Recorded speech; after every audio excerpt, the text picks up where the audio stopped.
Yo guys, tema kita kali ini sedikit provokatif ya, mengenai GameFi dengan judul Jangan Remehkan Potensi Token Kripto Kecil Ini. Kemudian kali ini juga kita ada sedikit update ya mengenai Bitcoin yang akhirnya tembus atap. Teman-teman, kita sudah berbicara di update yang sebelum ini mengenai hal itu, mengenai si Bitcoin. Kalian bisa nonton di sana nanti. Atau bagi teman-teman yang belum menonton di update yang sebelumnya, silakan langsung saja saya taruh di kolom deskripsi ya teman-teman. Kemudian seperti yang saya katakan, kita berbicara mengenai GameFi di sini, token-token kripto kecil di dalam GameFi ini yang jangan kita remehkan.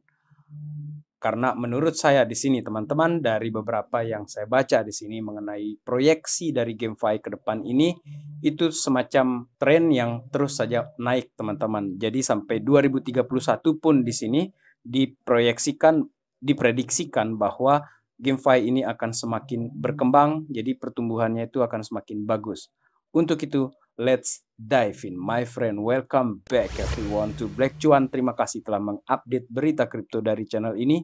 Teman-teman, apa yang akan kita bicarakan di sini tidak ada niat untuk mengajak kalian FOMO di sini untuk membeli aset-aset yang kita bicarakan di sini. Tidak seperti itu, akan tetapi ini bagian dari sharing diskusi saya sebagai plankton di dalam ekosistem ini, dan kita menemani ataupun kita menjalani long investment kita, menanti seperti apa bull run ini memberi reward sambil mengakumulasi beberapa koin dengan menggunakan hasil dari riset kita mandiri di sini teman-teman. Artinya saya tidak mempengaruhi juga teman-teman untuk membeli koin-koin tertentu di dalam ekosistem kripto ini.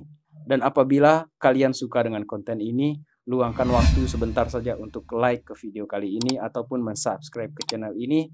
Tetapi kalau yang sudah subscribe, like sajalah video kali ini, tidak rugi kok, gratis ya teman-teman. Oke, sekarang kita berbicara mengenai outlook dari pasar ini di 2024 ini teman-teman. Secara singkat saja di sini ada dari Forbes di sini 2024 forecast for crypto. Teman-teman, pada umumnya ada optimisme yang besar terjadi di 2024 ini karena adanya peningkatan pembelian ataupun interest dari para pemain-pemain baru yang masuk ke dalam ekosistem kripto ini. Terutama adanya adopsi dari institusi di sini teman-teman, kemudian adanya positif economic outlook di dalam 3 tahun ke depan nanti ini teman-teman. Jadi setelah The Fed ini menaikkan suku bunga dari beberapa waktu yang lalu, di tahun 2024 ini diekspektasikan bahwa The Fed ini akan mulai soft, dia mulai lembut, dia mulai dovish dia ini, karena adanya semacam optimistik mengenai outlook dari ekonomi ke depan ini di tahun 2024 ini teman-teman. Dan diproyeksikan bahwa dia akan stop hiking interest rates, dan kemungkinan besar dia akan cut rates dalam beberapa waktu ke depan ini, dan itu kita harapkan. Kemudian sedikit berbicara juga kita dengan Bitcoin di sini, tentang Bitcoin maksud saya. Ada pola yang sama di sini yang ditampilkan oleh Stock Money Lizard, dan untuk kita ingat bahwa Bitcoin ini cycle-nya itu mirip-mirip. Jadi dia kayak ngulang-ngulang gitu kan kejadian yang sebelumnya. Jadi patterns-nya itu hampir sama teman-teman. Kalau kita perhatikan di sini di 2017 ya, meskipun dengan time frame ataupun waktu yang berbeda-beda, ada chart patterns yang sama di sini yang terjadi. Dan apakah di 2017, 2020, box-box seperti ini akan berlaku juga di box yang terjadi di 2024 ini, terutama kita menjelang halving. Dan teman-teman, seperti saya katakan di awal tadi, bahwa di video saya yang sebelumnya, di sana kita bicara mengenai 3 bulan setelah halving, itu ada proyeksi ataupun prediksi yang menyatakan Bitcoin ini akan bisa sampai ke $100.000. Dan menurut saya di sini secara realistis ya teman-teman, berkaitan dengan prediksi tersebut, 3 bulan setelah halving Bitcoin ini kemungkinan besar sudah di atasnya si ATH 2021 di level 69.000. Jadi ekspektasi saya mungkin ini berada di 75.000. Mungkin itu ekspektasi saya teman-teman, bukan prediksi, itu harapan. Baik teman-teman, karena Bitcoin pada saat ini ketika merecord video ini, Bitcoin sudah berada di 47.400-an dolar teman-teman. Kemudian yang menarik adalah si Ethereum-nya. Ethereum sudah berada di 2.500 dolar. Ketika terakhir kita mengupdate berita, di situ berada di 2.400-an dolar si Ethereum-nya. Kemudian ada Solana yang sudah naik bagus sekali di 105 dolar sekarang ini. Kemudian ada Cardano yang masih berada di 0,54. Sedikit lagging dia dengan yang lain-lainnya. Tidak seperti yang terjadi di Solana ataupun di Avalanche teman-teman. Kemudian ada XRP juga yang masih berada di 0,5, masih setia di situ dia teman-teman. Oke, dan untuk GameFi di sini seperti sudah kita bicarakan beberapa waktu yang lalu atau di bulan Desember ya, kurang lebih tepatnya seperti itu ketika kita bicara mengenai support ataupun BIMS pada saat itu teman-teman, ada GameFi Market Report Overview di sini bahwa ketika nanti di tahun 2031 ini betul-betul visinya jauh sekali teman-teman, long visionnya di sini 2031 kemungkinan besar di sini untuk global GameFi market size itu akan berada di 90,91 billion, 90,91 miliar dolar, dan sementara ini kita masih di area-area 2024 ini teman-teman. Dan untuk top GameFi di sini kalau kita melihat di CoinGecko di sini, top gaming GameFi coins by market cap, total market cap-nya dia itu masih berada di 22 miliar teman-teman di 2024 ini. Dan tampaknya ini akan terus berkembang apabila kita mengikuti proyeksi dari yang diberikan oleh jurnal-jurnal tadi itu. Kemudian teman-teman, kita ke inti pembahasan kali ini.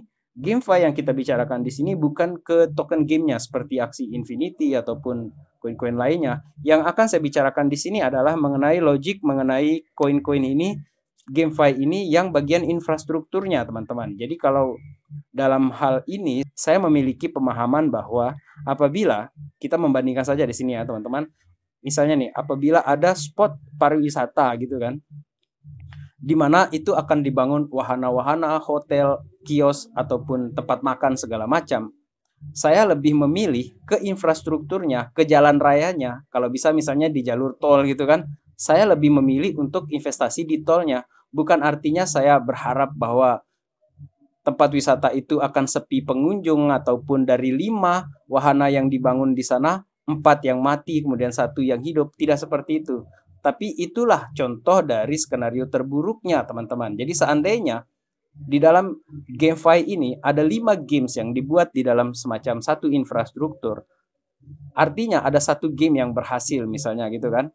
Jadi kalau misalnya uang kita ada di game-game yang 4 tadi itu, maka kita yang bagian bangkrutnya gitu kan. Tetapi kalau kita di infrastrukturnya, sekalipun yang 4 itu atau selima-limanya itu tidak berhasil, misalnya jalan raya itu, infrastruktur tadi itu akan tetap dipakai dilalui oleh orang ataupun para pembuat wahana lainnya nanti di dalam spot pariwisata tersebut teman-teman, yang akan datang dengan fresh idea seperti itulah. Jadi logikanya seperti itu. Dan kalau kaitannya dengan si Ronin di sini teman-teman, si Ronin ini kan merupakan sidechain dari Ethereum yang memang dirancang khusus dia untuk games dan aplikasi terdesentralisasi. Dan Ronin ini datang dengan tawaran dia sebagai skalabilitas yang tinggi, kemudian biaya transaksi yang rendah, dan finalitas transaksi yang cepat di sini teman-teman. Wajarlah di dalam Ronin inilah berjalan si Axie Infinity ataupun game-game play to earn lainnya. Kemudian yang berikutnya masih dengan ekosistem yang sama itu ada Myria teman-teman. Dalam hal ini Myria sudah kita bicarakan juga di kisaran November, akhir November atau di Desember pada saat itu. Dan memang terjadi kenaikan dan dia terjadi penurunan juga cukup curam di sini teman-teman. Oleh karena itu saya katakan ya bahwa di token-token GameFi di sini teman-teman, ini adalah tempat-tempat investasi yang resikonya itu tinggi, di mana market cap-nya mereka ini masih kecil-kecil. Contoh si Myria ini deh, 85 juta dolar. Kemudian kalau Ronin ya kita lihat cukup besar juga dia ya, dia sudah berada di 743 juta dolar. Kemudian si Myria ini kan masih kecil-kecil teman-teman. Oleh karena itu volatilitasnya itu tinggi. Dan dari hal itu juga saya ingin bicara kepada teman-teman dalam hal ini bukan untuk mencontohkan ataupun mengajak teman-teman membeli token-token seperti ini. Tetapi karena ini bagian dari sharing dan diskusi teman-teman, semoga hal ini memberi semacam referensi kepada teman-teman gitu kan untuk melihat narasi-narasi lain juga seperti itu. Sementara untuk si super di sini teman-teman, kita sudah berbicara mengenai super ini bahkan di awal tahun 2023 pada saat itu ketika ini nih mati dia di sini, flat datar sekali, nggak ada pergerakan sama sekali. Dan tidak juga ini saya bagian dari mengajak teman-teman untuk membeli token-token seperti ini. Karena saya yakin ada narasi-narasi lain yang kemungkinan besar juga sahabat Black Cuan punya ataupun menjagokan ataupun punya conviction di dalam narasi tersebut. Dan untuk si super ini teman-teman ya, dalam hal ini dia ini juga semacam infrastruktur juga, dan di sini adalah metaverse yang terdesentralisasi. Dan dalam hal ini memungkinkan para user ini untuk bermain game, bersosialisasi, bahkan berkreasi teman-teman. Dan salah satu kelebihan lainnya adalah Superverse ini kan menggabungkan berbagai game blockchain debt, dan pengalaman virtual lainnya dalam hal ini teman-teman. Sementara untuk BIM di sini, BIM ini for the records ya, kita berbicara BIM ini ketika dia masih berada di harga 0,008 pada saat itu teman-teman. Tidak juga saya berbicara ini I told you gitu kan, enggak. Dari awal pun saya bilang bahwa ketika saya juga investasi sedikit-sedikit di BIM ini, saya tidak mengajak orang lain ataupun sahabat Black Cuan yang menonton video ini untuk ikut membeli. Ini hanya bagian dari curhat-curhatannya Black Cuan plankton kecil ini di dalam ekosistem ini teman-teman. Dan apabila kalian mendapatkan logikanya ataupun hasil sharing diskusinya kita di sini, kemudian bisa menggunakan di koin-koin lainnya, kemudian meriset hal-hal yang mungkin serupa dengan apa yang saya lakukan di sini, maka disitulah kemungkinan besar ya teman-teman bagian dari andil saya sharing bersama sahabat Black Cuan. Dan jika pun hal ini berkebalikan dengan apa yang sahabat Black Cuan lakukan, ya tidak masalah. Seperti saya katakan tadi, apabila kalian suka, kalian like ke video ini. Apabila kalian tidak suka, silakan di skip teman-teman untuk menghemat waktu kalian, ataupun meninggalkan tombol dislike di video ini pun tidak apa-apa teman-teman. Dan kita lanjut lagi, selain dari infrastruktur teman-teman, saya juga ada token yang saya investasikan di dalam gamenya langsung. Salah satunya ini adalah si Alien Worlds. Dan disinilah saya katakan bahwa tidak semua project ini berjalan mulus seperti Super atau BIM yang langsung cepat kenaikannya. CLM ini teman-teman jujur dia masih lagging, dia belum ada pergerakan yang masif seperti yang sudah kita bicarakan yang lainnya. Tetapi ini bagian dari spekulasi. Saya pribadi di sini sebagai plankton, lagi-lagi saya bilang plankton di dalam ekosistem ini teman-teman. Dan menutup video kali ini, semoga diskusi yang saya bagikan di sini itu punya manfaat lah buat teman-teman sebagai referensi atau mungkin sebagai hiburan atau entertain buat teman-teman di sini. Akan tetapi dalam hal ini saya merangkum lagi saya merangkum di sini bahwa ke depan ini GameFi menurut saya di 2024 ini apabila Bitcoin berhasil menembus atap dari 2021 nanti, berada di atas 70.000 bahkan ke 100.000 setelah 3 bulan, saya punya keyakinan mengenai narasi GameFi ini akan memberikan rewards yang luar biasa bagi holdersnya dia. Dan sekalipun saya menyatakan demikian, tidak ada jaminan bahwa semua token yang kita bicarakan ini akan memiliki pergerakan yang sama besarnya teman-teman. Inilah bagian dari spekulasi kita di sini.